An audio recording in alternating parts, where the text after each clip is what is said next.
boa noite. Vamos iniciar então mais um estudo do Evangelho de Mateus, o estudo minucioso que a gente realiza há 13 anos. Estamos atualmente no capítulo 18 do Evangelho de Mateus, estudando a passagem que trata justamente do perdão do pecado de um irmão. Nós estamos estudando sobre perdão, sobre laços de rancor, laços de antipatia, laços de ressentimento, que devem, isso é lei de Deus, se converter, se transformar em laços de simpatia, de amor, de bem-querer. Esse é o desafio da vida. Né? Na semana passada a gente viu o versículo que fala sobre aquilo que está ligado na terra, permanece ligado no céu, e falamos daquilo que está desligado na terra, que é desligado na terra, também será desligado no céu. O que é esse ligado? O que é esse desligado?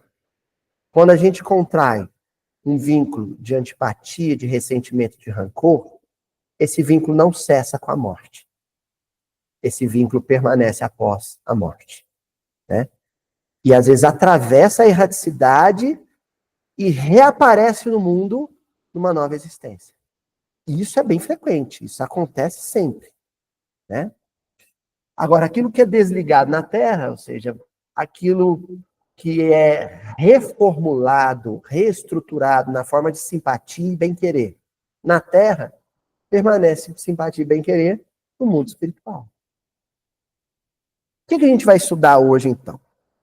Jesus vira para os discípulos, no versículo 19, diz assim: novamente, amém vos digo, que se 2 de vós estiverem de acordo sobre a terra, a respeito de qualquer coisa que porventura pedirem, lhes acontecerá da parte de meu Pai que está nos céus. Vamos repetir. Novamente, amém vos digo, em verdade vos digo, que se 2 de vós estiverem de acordo sobre a terra a respeito de qualquer coisa, porventura pedirem, lhes acontecerá da parte de meu Pai que está nos céus. É um versículo difícil, como o anterior. Esse aqui a gente não vai recorrer ao texto grego, porque não há muita variação em termos de tradução para as palavras que aparecem no texto. Então dá para a gente se pautar diretamente pela tradução do Haroldo aqui, sem recorrer ao original grego. O que Jesus está dizendo? Se acontecer de na terra, sobre a terra, ou seja, enquanto você está encarnado, entre o berço e o túmulo, entre o nascimento e a morte.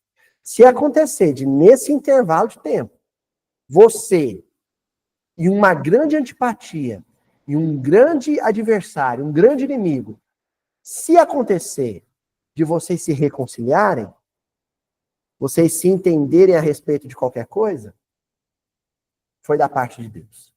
Foi porque Deus agiu. Isso é forte. Sempre, via de regras, isso é norma, que a gente conseguir êxito no processo de reconciliação com o adversário foi porque Deus criou as condições perfeitas para isso. Criou o clima, as circunstâncias propícias para que essa reconciliação acontecesse.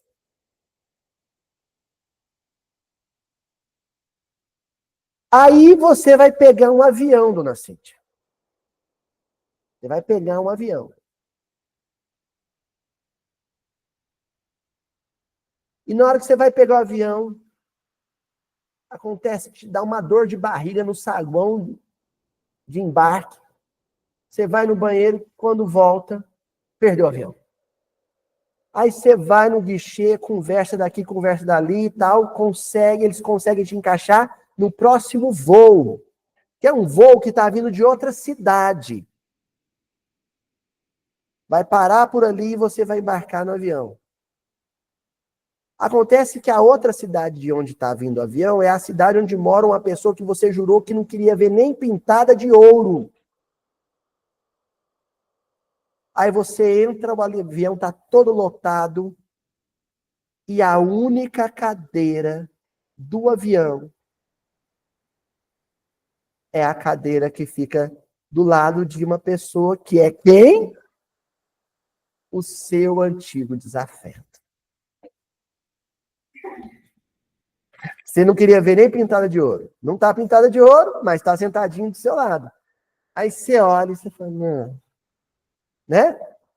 Não é cadeira no cinema que você vai embora para casa. Você tem que pegar aquele voo por causa de um compromisso profissional inadiável. Ah, tá, eu vou. Mas eu não vou conversar com esse fulano, não. Eu vou calar daqui até lá. Aí você vai, entra, senta. O outro pálido. Você ordena os lábios. E o avião decola. Sem dar uma palavra, sem mover a sobrancelha e o outro da mesma forma. De repente começa uma turbulência.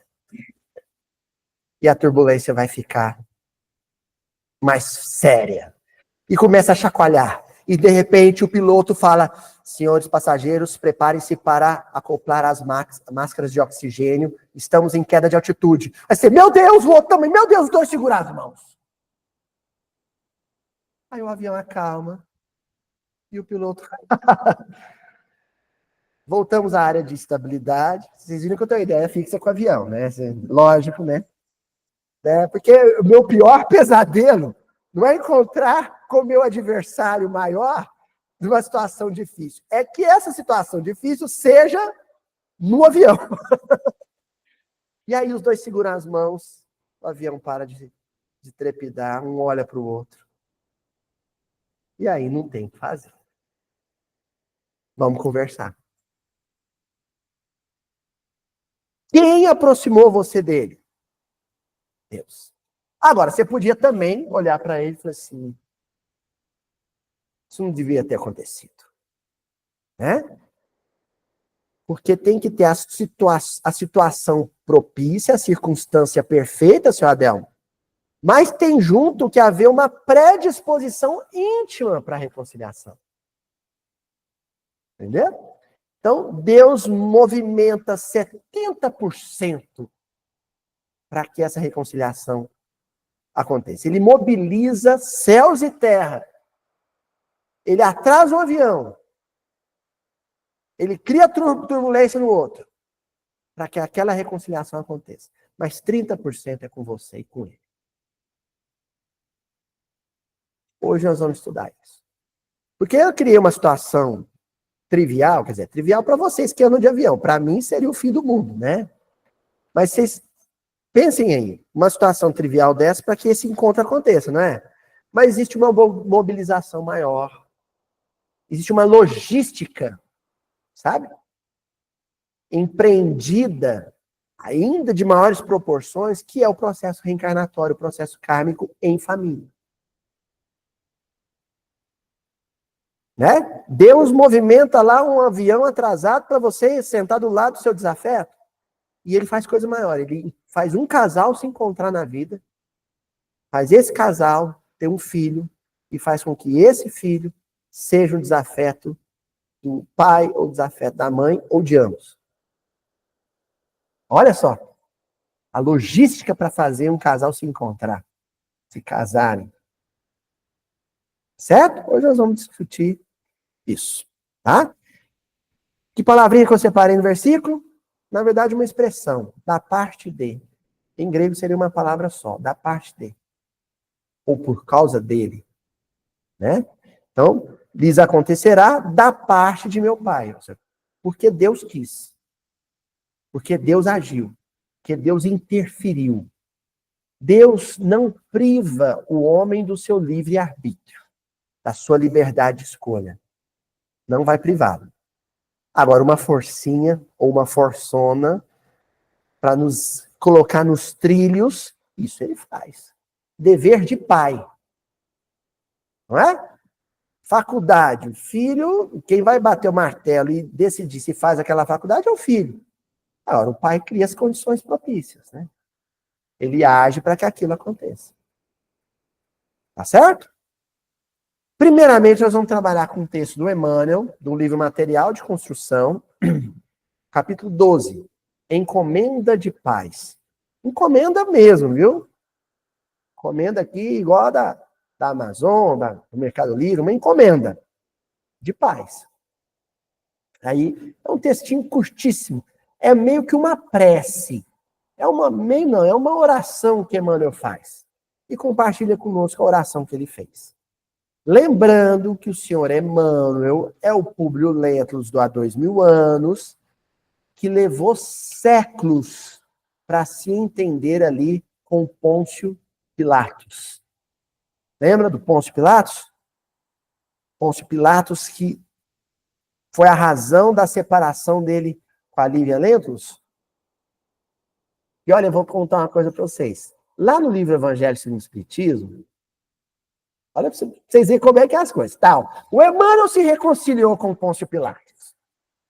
Tá? Ele se reconciliou com Pôncio Pilatos. Pôncio Pilatos, aquele que lavou as mãos. Tá, ele se reconciliou, hein?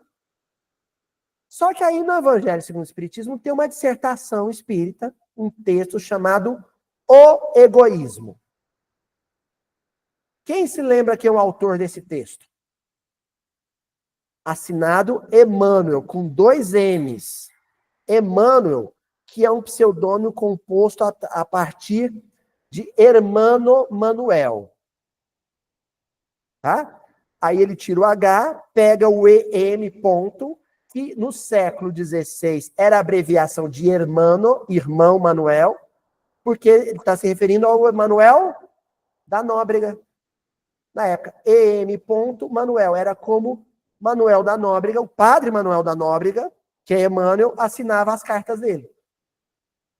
Aí ele pega o EM e o Manuel e junta e vira um pseudônimo Emmanuel. É o Manuel da Nóbrega. Aí, este espírito no século XIX, o irmão Manuel, o Emmanuel, por isso que o Chico não falava Emmanuel, o Chico falava Emmanuel. Já notaram isso nas gravações? O Chico não fala Emmanuel, ele fala Emmanuel.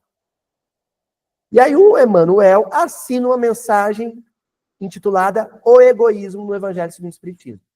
O Chico depois confirmou. O Emmanuel do Evangelho segundo o Espiritismo é o Emmanuel dele. É o nosso Emmanuel. Quando este autor vai dar o exemplo o exemplo máximo do egoísmo que ele já viu passar pela Terra, quem que ele dá de exemplo? Pôncio Pilatos. Está resolvida a questão? Eles ainda tinham uma coisinha para resolver, ainda tem, não sei. Quem sou eu para julgar é Emmanuel, mas não é curioso isso? Que o grande desafeto de Públio Lentulus, Pôncio Pilatos, depois apareça na mensagem de um espírito de luz.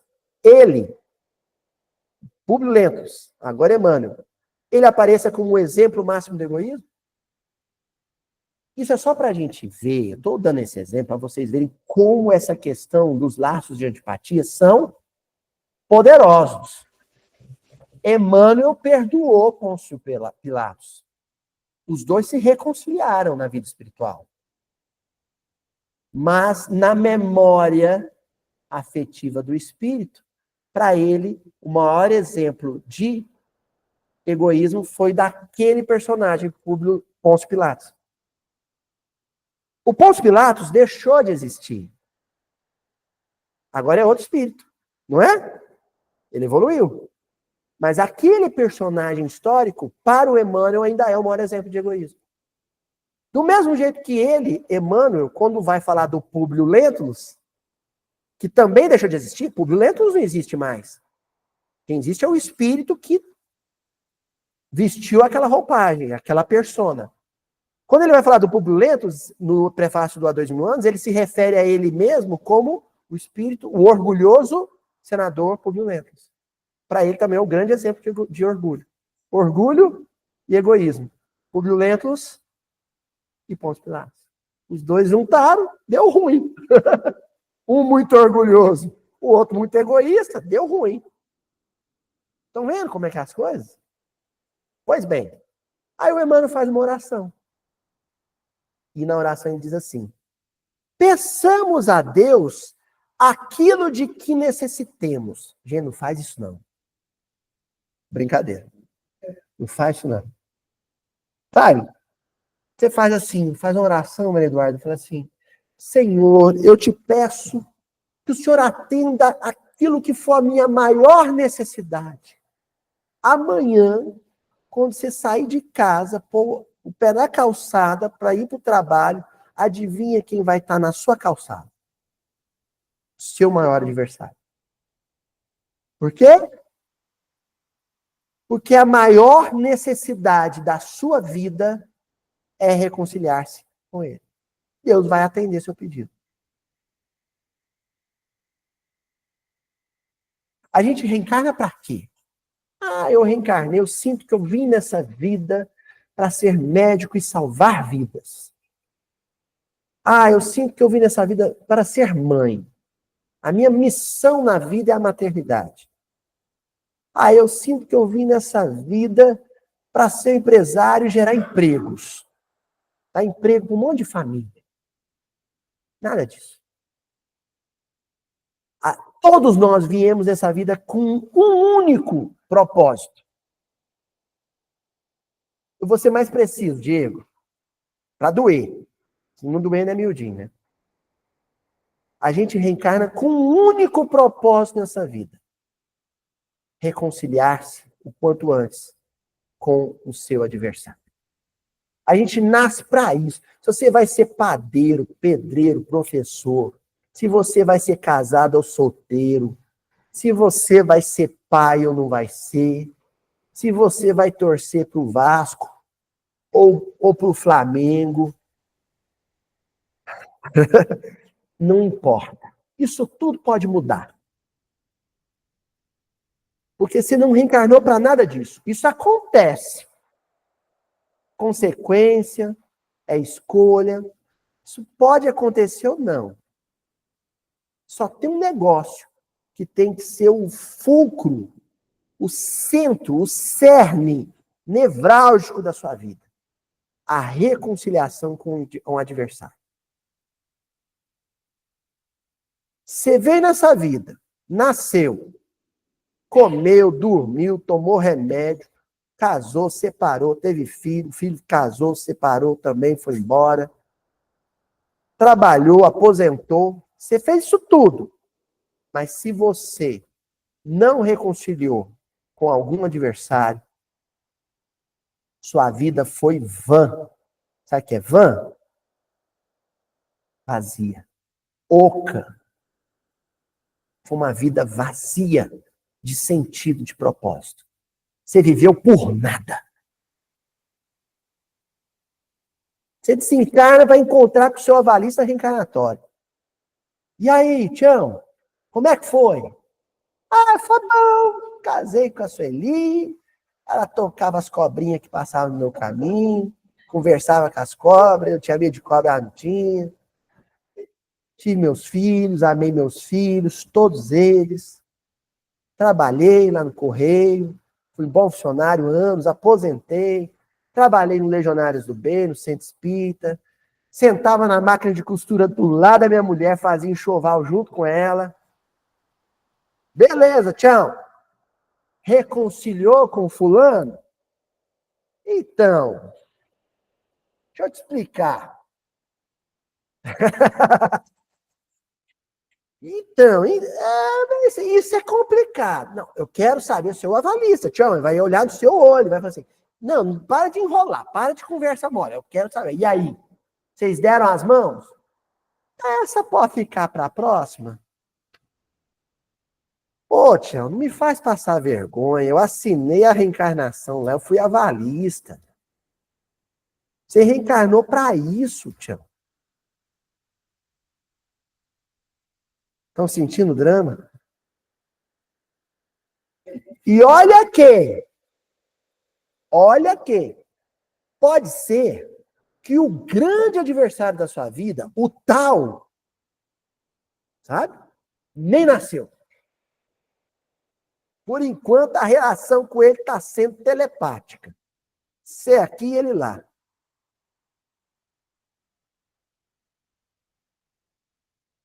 Pode ser que o grande adversário da sua vida seja o futuro marido da sua neta.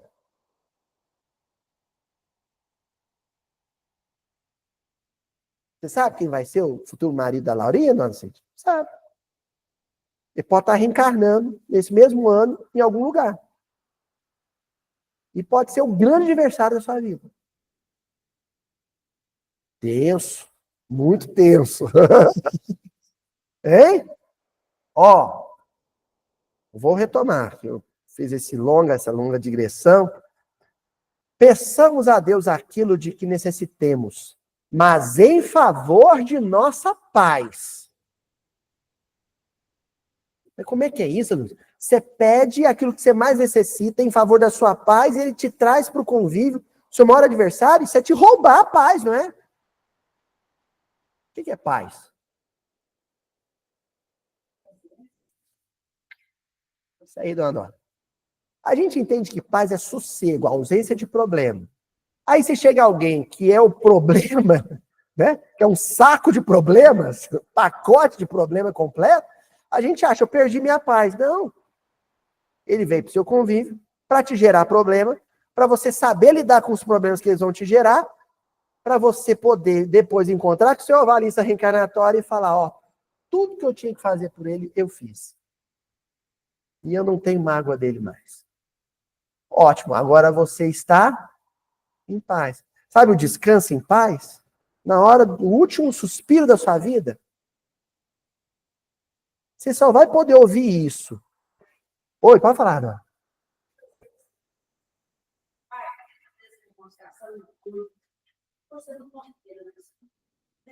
É porque não reconciliou. É porque ainda não aconteceu de fato. No primeiro estudo que a gente fez aqui, no versículo 15, nessa sequência, eu passei para o pessoal, não sei se vocês vão estar lembrados, eram 7 passos da reconciliação. Eu acho que a pergunta da senhora favorece para a gente retomar esses 7 passos. Parece uma coisa meio, né? Programa assim de reabilitação. Programa de reabilitação para a reconciliação. É assim. Vamos tentar, vocês me ajudem que eu tô velhinho já, né? Às vezes não lembro. Vamos lá. Primeira coisa, não desejar o mal à distância. Não desejar o mal para o fulano. Esse é o primeiro passo para que a reconciliação aconteça. Na hora que você falar assim, eu não desejo que ele bata com o dedo mindinho na quina da cama, eu não peço isso para ele mais, você não está mais desejando mal para ele. Ótimo. Segundo passo. Primeiro, não desejar o mal. Segundo, conseguir se alegrar com o bem que aconteça com ele. Então, chegou para mim, né, e falou assim, eu odeio de morte a Tininha. Aí eu dei um passo. Eu não odeio mais de morte a Tininha. Eu só não quero cruzar com ela. E não desejo mais o mal para ela. Aí alguém chega e fala assim, sabendo que a Ana Cristina, ela montou uma empresa, a empresa está prosperando, a beça, cheia dos clientes, empresa de designer, e ela está cheia de clientes, está bem na vida, e aquilo não me causar mal-estar. Porque tem isso, né? Às vezes a gente recebe a notícia de que a pessoa que a gente não se simpatiza está bem, e aquilo te... é mesmo, né? Né? Você vai ter dado o segundo passo se você não desejar mais esse... Se você não mais ficar desconfortável com o bem-estar dele. Deu o segundo passo. Terceiro passo. Quando você começa a orar, a desejar o bem por ele à distância. Quando você consegue fazer uma prece e falar, ô Senhor, fulano, eu fiquei sabendo que ele está passando por uma dificuldade. O Senhor ampare, dê força, dê saúde, dê trabalho para ele, que tudo corra bem com ele. Tá progredindo, né? Mas você ainda não quer ver ele nem pintar de ouro. Ainda não. Então, terceiro passo, né? Aí o quarto passo é quando você já começa a falar assim, ó Senhor, Eu não quero cruzar com fulano, não. Eu ainda não quero ir lá, eu não dou conta de ir lá na casa dele, não. Mas, se acontecer de uma circunstância da vida colocar a gente frente a frente, ou se acontecer dele tocar o interfone da minha casa me pedindo perdão, ou dizendo que quer conversar comigo, eu não vou bater a porta na cara dele. Se ele estiver vindo na minha calçada, eu não vou cruzar para outra calçada e virar o rosto, não. Tá?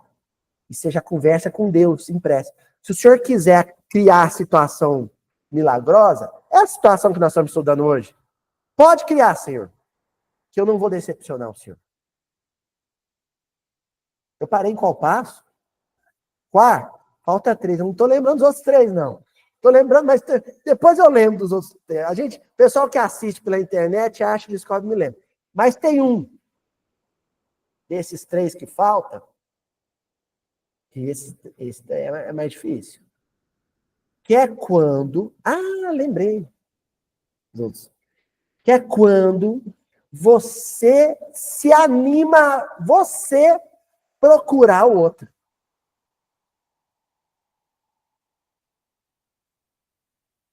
Mas nós estamos já lá no 5º passo, né?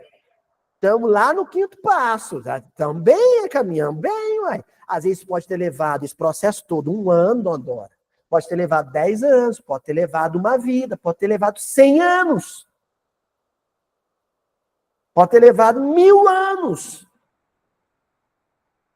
Eu vou lá, agora, eu, estando certo ou estando errado, vou tocar a campainha na casa dele e falar, vim aqui, porque você me causou um grande mal e eu fiquei magoado com você muito tempo, então eu queria que a gente se reconciliasse. Ou então, eu vim aqui porque eu te fiz um grande mal, você tem todo motivo para me odiar, mas eu vim aqui para te pedir perdão e a gente se reconciliar. É o 5º passo. 6º passo é quando eu consegui falar com ele, só que ele bateu a porta da minha cara, me humilhou e eu não voltei para o 1º passo. Corre esse risco, né? Eu me senti humilhado. Nossa, eu vim aqui, me humilhei, vim aqui falar com você e você está fazendo isso comigo. E às vezes acontece da pessoa voltar com mais raiva. O ódio anterior, você não só retrocede, mas aumenta o sentimento, né, de mágoa. Se você conseguir, mesmo com um não, manter o seu propósito, não, tá tudo bem, eu estou livre desse fardo. Se você quiser continuar carregando ele, mas eu estou com a mão estendida para a amizade. Tá certo? E o último passo, Adora, que é o esquecer. Porque nós somos da turma do eu perdoo, mas não esqueço. Lá no 1º ano de casamento, o marido te traiu. Aí você perdoou a traição e continuaram casados, fizeram bodas de prata, tiveram 3 filhos. Aí, 25 anos depois, sai uma briga entre você e ele. Qual a primeira coisa que você joga na cara dele? A traição do 1º ano. Então, você deu 6 passos nesse processo de reconciliação. Né? Mas ainda está lá. O 7º passo é quando realmente aquilo desaparece, sabe? Deleta da sua consciência de um jeito. Mas de um jeito que aquele se torna seu amigo. Porque enquanto você não conseguir esquecer, ele pode ter deixado de ser o seu adversário. Você pode ter conseguido fazer ele deixar de ser seu inimigo. Só que ainda não abriu o caminho para que ele se torne amigo. Ou seja, o 7º passo, que é deletar a sua cabeça, porque às vezes o outro não vai se esquecer, né? Às vezes o marido, toda vez que ele fica mais deprimido, ou que toma um licorzinho, ele fica mais choroso, vira e fala assim, bem, você me perdoa. E você fala, meu homem, já te falei, esquece isso. Esquece isso. Entendeu? Ou seja, você agora superou aquilo de tal maneira e desenvolveu por ele ou por ela uma amizade tal, um bem-querer tal, que aquilo, eu nem lembro disso mais, não. Esquece isso.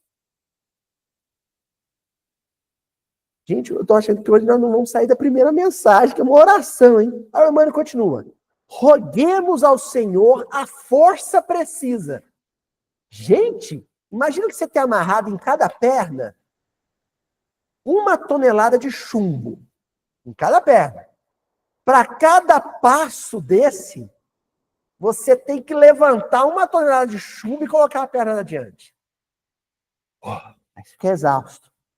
E fica criando coragem para dar o próximo passo. E vai, sua Adela. Passo por passo, até chegar ao 7º passo. 1 tonelada de chumbo em cada perna. Roguemos ao Senhor a força precisa para isso. Sem Deus, você não dá o primeiro.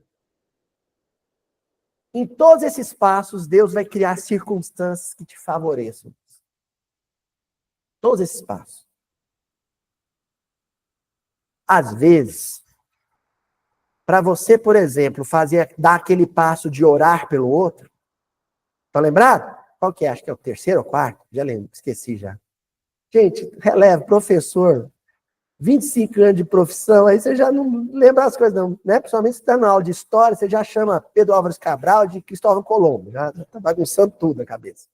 Mas, enfim, para dar aquele passo de orar pelo outro, olha a manobra, a logística espiritual que Deus e os benfeitores vão ter que mover para que você consiga dar esse passo.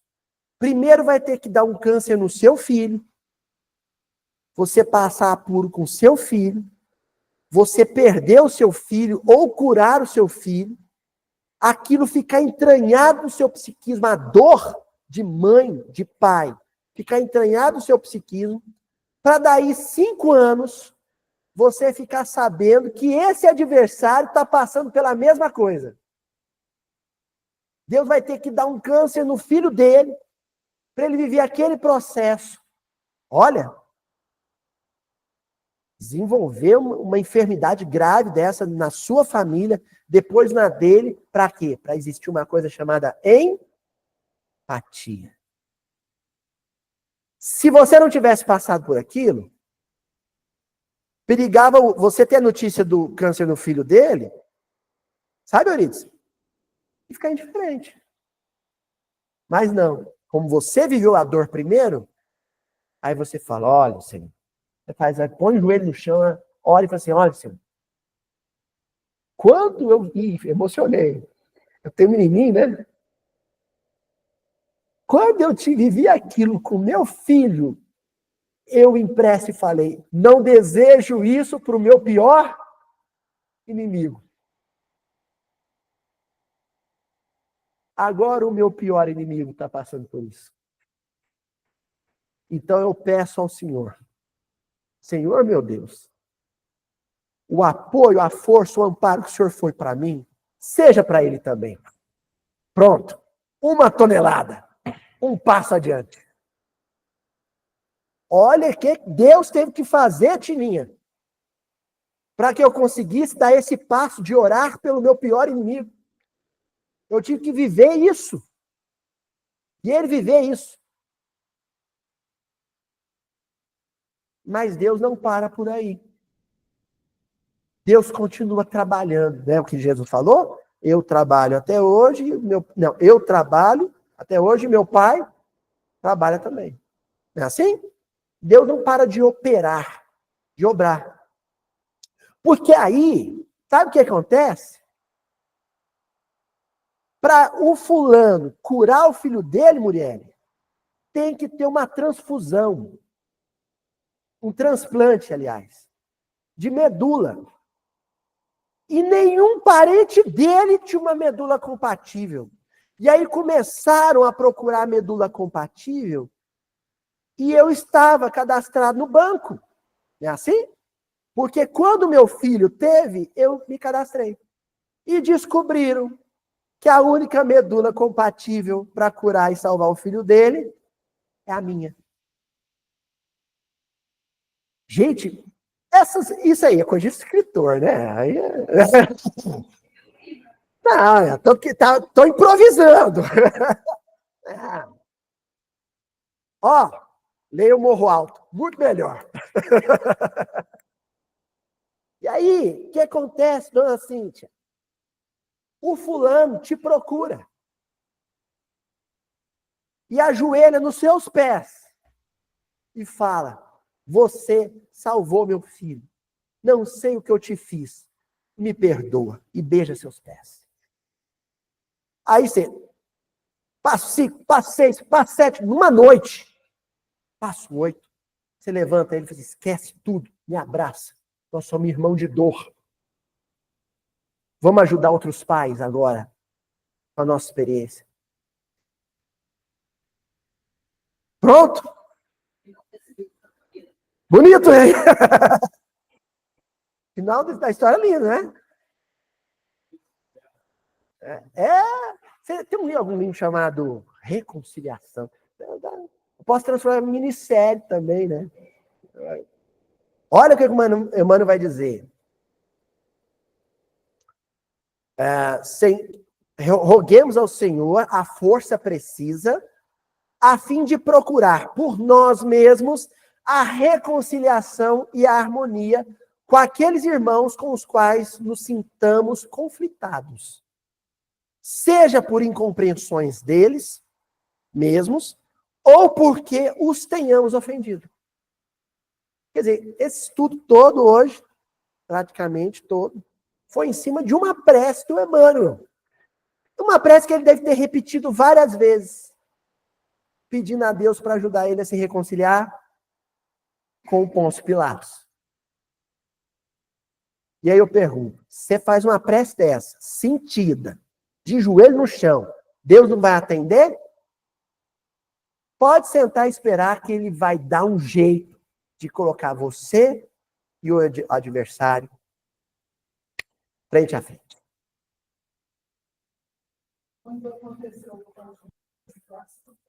Pode falar.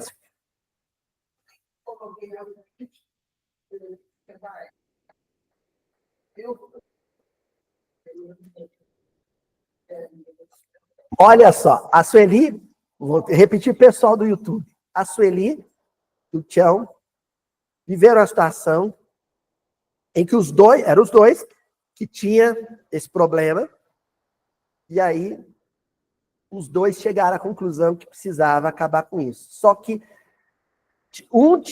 faltava coragem de ir sozinho. Isso é que eu chamo de reconciliação em dose dupla, né? Um double. Aí um falou pro outro, você vai? Tipo, se você for, eu vou. Os dois de paraquedas, a 8.000 metros, e hoje eu tô com a ideia do avião, hein? Tá na cabeça. 8.000 pés de altura, os dois no avião, o avião tá pegando fogo, os dois estão de paraquedas, o Tião vira para a Sueli e fala assim, se você pular, eu pulo também. Foi assim, Tião? Sueli, você pulou? Você foi? E o Tião foi junto? Foi atrás, aí. Porque onde a Sueli tá, o Tião tá.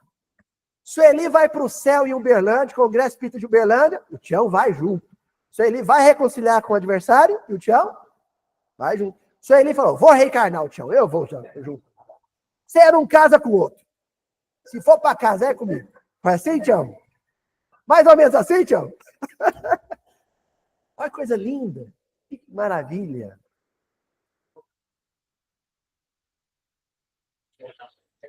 Como diria seu Adelmo, na tábua da perada. Um beicinho de pulga. Que vocês não ficam devendo essa, hein? Tião e a Sueli, o pessoal da internet, né? Falando aqui, pouco tempo depois que os dois se reconciliaram, o fulano desencarnou. Por pouco, Tião. Por pouco.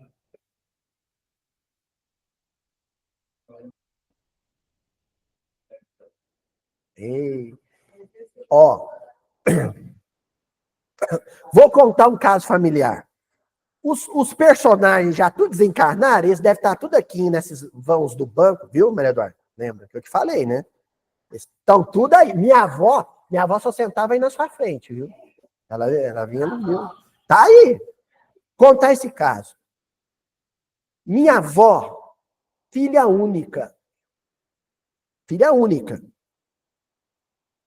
Casa com meu avô. Vai morar no fundo do quintal da mãe dela. E construir uma casinha e vai morar no fundo do quintal da mãe dela. Ela é filha única. A minha bisavó, a mãe dela, tinha adoração por ela. Filha adorada.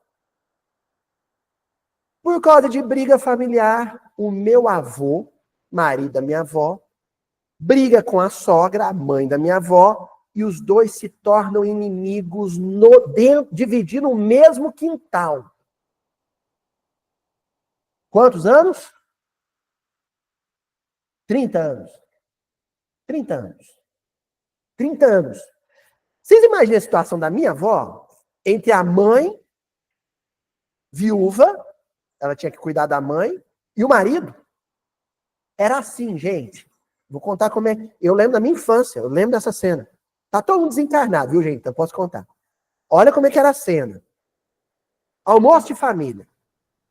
Meu avô sentava, almoçava, ele já sabia, ele levantava da mesa, ia para o quarto, aí a minha avó chegava na janela, no fundo do quintal, e gritava, mãe, almoço está pronto. Aí a mãe dela vinha e sentava na mesa para almoçar, porque os dois não comiam na mesma mesa. Passa-se os anos, a minha bisavó, mãe da minha avó, tem um AVC. Fica com parte do corpo todo totalmente paralisado, muito dependente. Filha única. Quem que vai cuidar dela? Minha avó. Vai cuidar. E dividido. Entre a atenção, o almoço, a roupa do marido, cuidado com o marido, as tarefas espíritas e a mãe. Então ela, domingo, Dona Nilza, muitos de vocês conheceram aqui, heroína Dona Nilza, né? A famosa avó do miudinho, né? Dona Nilza, ela ia, fazia almoço para o meu avô, ia, levava almoço, dava comida na boca da minha bisavó, da mãe dela, punha meu avô para dormir de tarde, depois do almoço, punha a mãe para dormir, subia e vinha fazer sopa aqui no centro. Aí ela chegava, passava a tarde aqui no centro, esquentava a janta para o meu avô e ia dar a janta para a mãe dela. E os dois não se falavam. Aí chega a hora extrema, minha bisavó é internada, é entubada, e nada fazia ela desencarnar. Uma semana de hospital, minha avózinha lá, cuidando da mãe, a mãe lá. 2 semanas, 3 semanas, 1 mês, e ela não desencarnava. E o médico falou, é irreversível, e a situação é essa. E minha avó no hospital com ela. Minha avó no hospital com ela. O médico famoso Linneu Ziara, é o médico, não. A lenda Linneu, doutor Linneu. Falou assim, olha, não, é irreversível o quadro, e é isso aí. A situação é essa. Família. Aí, uma parente nossa, grande médium, tarefeira do movimento espírita aqui em Uberaba, tarefeira de ponto, chega para minha avó e fala assim, Nilza, enquanto, aliás, diga-se de passagem, ela é irmã do meu avô, viu? A irmã do meu avô chegou para a cunhada, minha avó, e falou assim, enquanto o Jurani, enquanto seu marido não vier aqui reconciliar com a sogra, ela não desencarna. A espiritualidade está dizendo isso. Ela está esperando esse perdão dele. E detalhe, várias vezes, porque ela humilhou muito ele, ela magoou ele muito. ele estava desempregado, ela humilhou, minha filha não devia ter casado com um fracassado como você, nesse nível, tá? Né? Você conviveu muito com meu avô. Então, ele guardou essa mágoa dela e depois, ela vendo a situação da própria filha dividida, ela procurou ele várias vezes. Vamos reconciliar, eu te peço perdão, minha filha está sofrendo. E ele não cedia. E ele não cedia. Não é, vô? Oa. Vem, tá aí, em algum lugar aí. Deve estar tá rindo, né? Não é? Estão os dois, os três abraçados, dando risada agora. E ele não cedia. Aí, essa minha tia médium falou, olha, se ele não vier aqui dar o perdão para ela não vai desencarnar. Aí foram, junto minha avó, essa minha tia, foram no meu avô. Ó, a situação é essa. Se você não for lá, não desencarna. Aí meu avô aí falou alto o amor dele pela minha avó, vendo o sofrimento de filha, ela no hospital, né, de acompanhante. Ele pega, vai no hospital, todo mundo sai do quarto, ele entra no quarto, chega no ouvido dela e fala, Ô Nondina, vai em paz, eu te perdoo. Ele sai do quarto, o aparelho acusa, ela desencarna.